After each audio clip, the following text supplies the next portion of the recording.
Varanasi link media. Shri Swami Narayanananda Tirtha Ved विद्यालय में नवागत छात्रों का वैदिक उपनयन संस्कार हुआ संपन्न। वाराणसी के शिवाजी नगर कॉलोनी चित्तूपुर रमना स्थित श्री स्वामी नारायणानंद तीर्थ वेद विद्यालय में नवागत प्रवेशित छात्रों का वैदिक विधान पूर्वक उपनयन संस्कार 80 स्थित रामेश्वर मठ में संपन्न हुआ।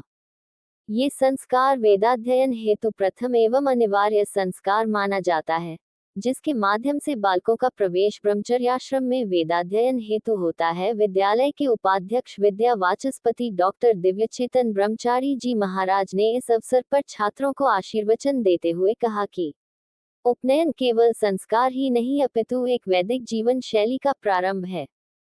यज्ञोपवीत धारण के साथ जब विद्यार्थी गायत्री मंत्र का जप करता है, तब वह ज्ञान की उस दिव्य ज्योति से जुड़ता है जो आत्मकल्याण एवं राष्ट्र निर्माण दोनों की आधारशिला है। संस्कार का आयोजन वैदिक ऋषि परंपरा के अनुसार किया गया, जिसमें छात्रों को यज्ञोपवीत पहनाकर आचमन, संकल्प, गायत्री दीक्षा तथा गुरु सेवा की शिक्षा दी गई।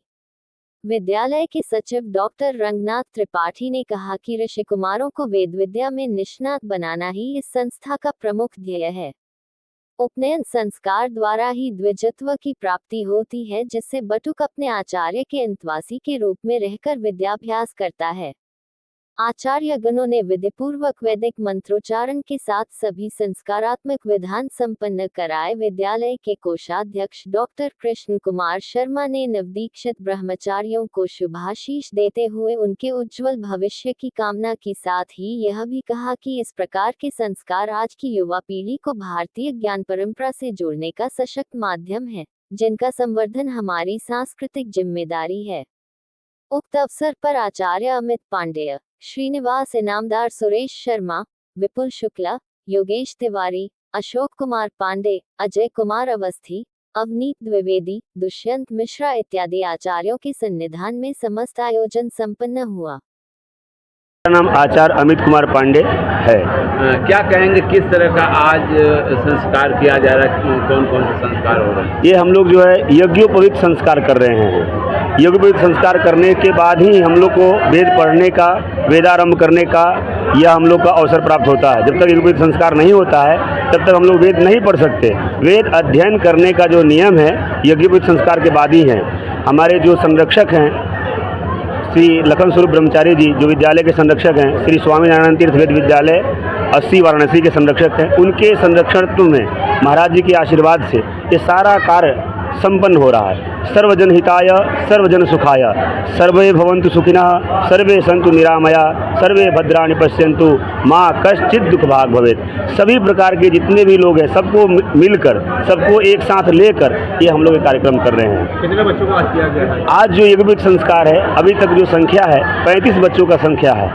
विद्यालय की तरफ से उस बच्चों को जनेऊ के साथ साथ उनका भोजन, नाश्ता, सारी व्यवस्था, उनको रहने की व्यवस्था, सारी व्यवस्था विद्यालय परिवार की तरफ से उनको किया जा रहा है, ताकि किसी अभिभावक, जो दूर दूर से अभिभावक आए हैं, उनको कोई तकलीफ ना हो, उनको कोई कष्ट ना हो। ये जिलों के बच्चे हैं ये जो है, इसमें बिहार के भी बच्चे हैं, मध्य प्रदेश के भी हैं, छत्तीसगढ़ के भी हैं, राजस्थान के भी हैं, कई अन्य अन्य राज्य से बच्चे आए हैं, दिल्ली से भी हैं। ये प्रधानमंत्री जी का संसदीय क्षेत्र है। इस संसदीय क्षेत्र से और इस गुरुकुल से यह संदेश जाए कि यहाँ हम लोग जो उपनयन संस्कार कर रहे हैं, निःशुल्क उपनयन संस्कार कर रहे हैं। इस पे कोई शुल्क निर्धारित नहीं है, कोई भी शुल्क नहीं लिया जा रहा है। जो उनकी स्वेच्छा है वो अपनी इच्छा से कर सकते हैं। लेकिन हमारा विद्यालय परिवार, हमारे प्रबंधक समिति, हमारा पूरा विद्यालय प्रबंध समिति ये सामूहिक ये प्रत्येक वर्ष यह कार्यक्रम कराती है। क्या नियम वगैरह है बच्चों के संस्कार के बाद? ये जो संस्कार, उपनयन संस्कार जो कार्यक्रम होता है, इसमें सर्वप्रथम हम लोग गणपति पूजन करते हैं। गणेश पूजन, अंबिका पूजन के बाद पंचांग पूजन करते हैं। पंचांग पूजन में पुण्यवाचन वगैरह करने के बाद हम लोग चूड़ाकरण संस्कार करते हैं। चूड़ाकरण संस्कार को बोलते हैं मुंडन संस्कार। इसके बाद जो है उपनयन संस्कार है। उपनयन संस्कार के बाद गायत्री उपदेश है, वेदारंभ है, समावर्तन है। ये सारा कार्य संपन्न आज हम लोग करा देंगे, क्योंकि ये विवाह के पहले सारे कार्य संपन्न कराए जाते हैं। यह कर्म होने के बाद ही वो विवाह करने योग्य बनते हैं, इसलिए उपनयन संस्कार कराना ये बहुत आवश्यक है। इसका भी उम्र एक निर्धारित है। सर्वप्रथम जो उम्र है वो 5 वर्ष का है, उसके बाद 7। प्रभो निर्विघ्नं कुरु मे देव सर्वकार्येषु सर्वदा।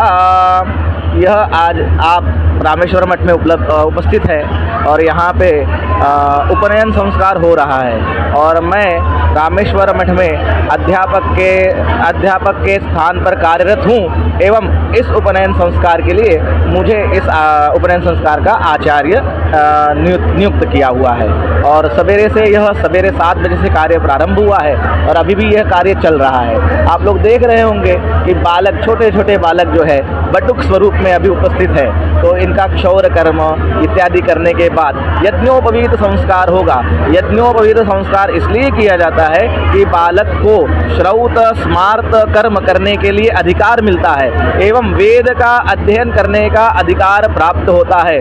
और पुराणों में इत्यादि कहा जाता है, एक यज्ञोपवीत संस्कार यदि होता है तो कैलाश में भगवान शंकर 108 गायों का दान करते हैं, 108 गाय गौदान करते हैं। और यहाँ पे आपको देखते ही हर्ष होना चाहिए कि इतना संख्या इतनी ज़्यादा है कि भगवान अपने में खुद ही हर्षित है एकदम। इसीलिए यह यज्ञोपवीत संस्कार अति उत्तम संस्कार है।